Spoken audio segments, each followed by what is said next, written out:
Olá pessoal, tudo bem? Então vamos aí para mais uma questão da Federal, beleza? Então vamos lá, essa questão aqui ela se refere à parte de progressão geométrica, tá bom? Então, considere a seguinte sequência de funções polinomiais do segundo grau. A gente tem aqui a sequência, né, como dá para ver, tá? Que é descrita aqui por essa lei de formação Pn aqui, né? Então veja que o 2x ao quadrado ele se mantém constante e quem vai variar é o termo b e o termo c da minha função, né? Então, denotando por S1 a soma das raízes de P1 de x, S2 a soma das raízes de P2 de x, e assim por diante, pode-se concluir que a soma infinita, então a soma de todas essas raízes infinitas, de todas essas funções, é igual a. Então vamos lá. Primeiro passo, para você resolver essa questão, é você lembrar que a soma das raízes de uma função do segundo grau, uma função, ou nesse caso uma função polinomial, tanto faz, vai ser sempre do formato menos b sobre A. Vocês têm que guardar isso, porque isso aqui é uma coisa que geralmente cai. Às vezes ele vai te cobrar, ele vai te dar a soma das raízes e vai pedir que você resolva e encontre quais são as raízes. Então você tem que lembrar dessa parte, né? Essa aqui é uma das consequências das relações de Girard, né? Que eu acho que eu já fiz um vídeo tratando para das relações de Girard, né? Então é essa aqui. Então você tem que lembrar que a soma das raízes de uma equação do segundo grau é sempre da forma menos b sobre a. E assim, você vai notar o seguinte, você vai notar que quem está variando aqui é o termo b, porque o termo a ele é sempre o mesmo, para todas elas. Então, o termo a vai ser sempre 2 para todas as nossas funções, beleza? Portanto, vai ser sempre o menos b sobre 2. Só que o b, aqui ele me deu que o b é da forma ele tá, é como se fosse 1 sobre 3 elevado a n vezes x, né? Esse é o termo b. É 1 dividido por 3 elevado a n. Portanto, eu posso substituir aqui dentro. Né? E aí eu vou ter que ele vai ser 1 sobre 3 elevado a n, né? Menos, ele vai ser esse valor negativo, dividido por 2. Aí eu posso fazer o seguinte, né? Eu posso inverter essa segunda fração aqui, né? E aí eu vou ter que ele vai ser menos 1 sobre 2 vezes 3 elevado a n. Sendo n o número, né? Da posição desse termo, né, na sequência. Então, por exemplo, quando eu estou no primeiro termo, eu vou ter menos 1 sobre 2 vezes 3 elevado a 1, né? Ou seja, eu vou ter menos 1 sexto. Então, esse é o primeiro termo, menos 1 sexto. Vou colocar aqui. Qual que é o próximo termo? Bom, o próximo termo vai ser a mesma coisa, né? 1 sobre menos, né? 2 vezes 3 elevado ao quadrado, na verdade.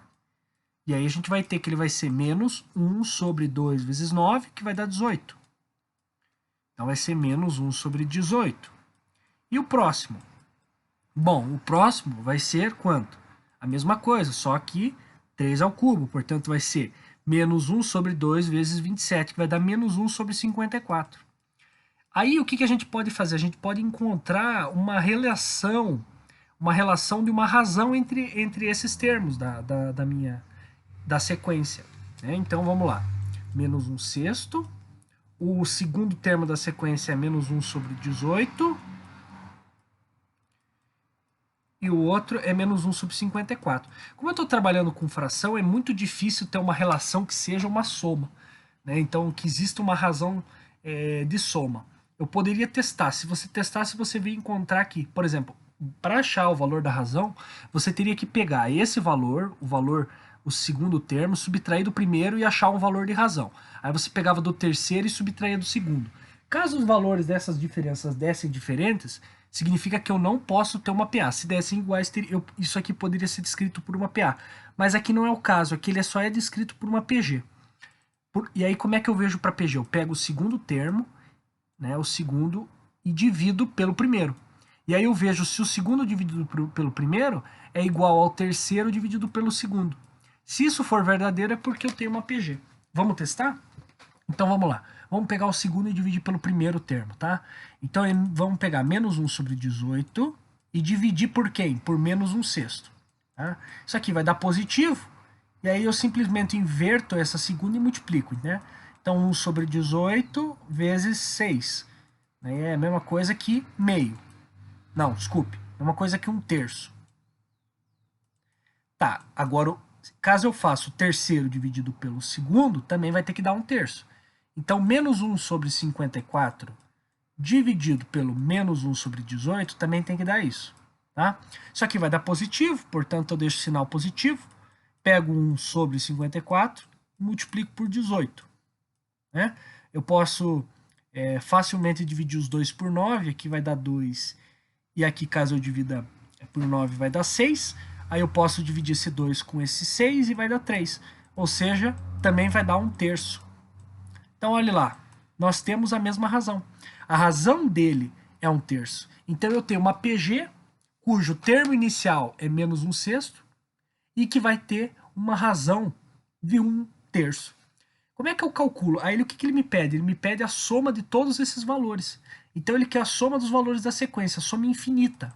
Como é que eu faço soma infinita? Se você lembrar da PG, da fórmula da soma da PG, a soma dos n termos da PG é da forma A1 vezes Q elevado a n menos 1 sobre Q menos 1. O que é interessante é que esse n ele vai representar o número do último termo que eu estou considerando. Como o meu último termo eu tenho infinitos termos, esse número vai ser Q elevado a infinito.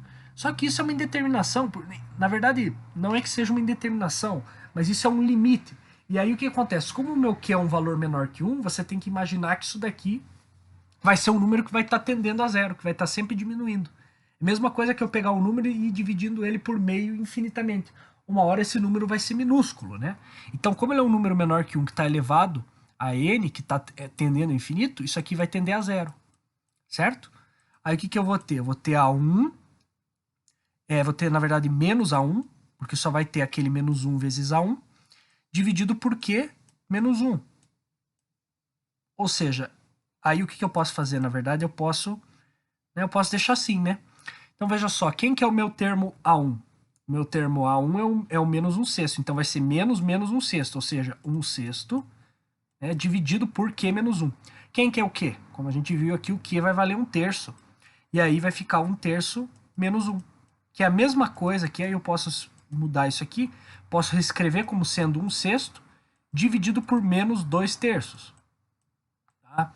E aí eu pego e vou simplesmente multiplicar isso aqui, né? Então eu vou pegar esse de baixo, inverter e multiplicar com o de cima, então 1/6 vezes 3 sobre 2. E é claro que como um é positivo e o outro é negativo, no final o sinal vai ser negativo, tá certo? Aí eu posso simplificar aqui, ó, eu divido esse 3 com esse 6, vai dar 2. O 1 vai ficar aqui em cima, 2 vezes 2, 4. Portanto, a resposta da soma infinita de todas essas, a soma de todas as raízes possíveis de todas essas funções polinomiais vai equivaler a menos 1/4. Né? Então a gente resolveu isso aí, percebendo que o valor da soma para cada uma daquelas funções polinomiais era de certa forma, se encontrava na forma de uma PG. Tá bom? Então a resposta é menos 1/4, portanto, a resposta é a alternativa B. Beleza?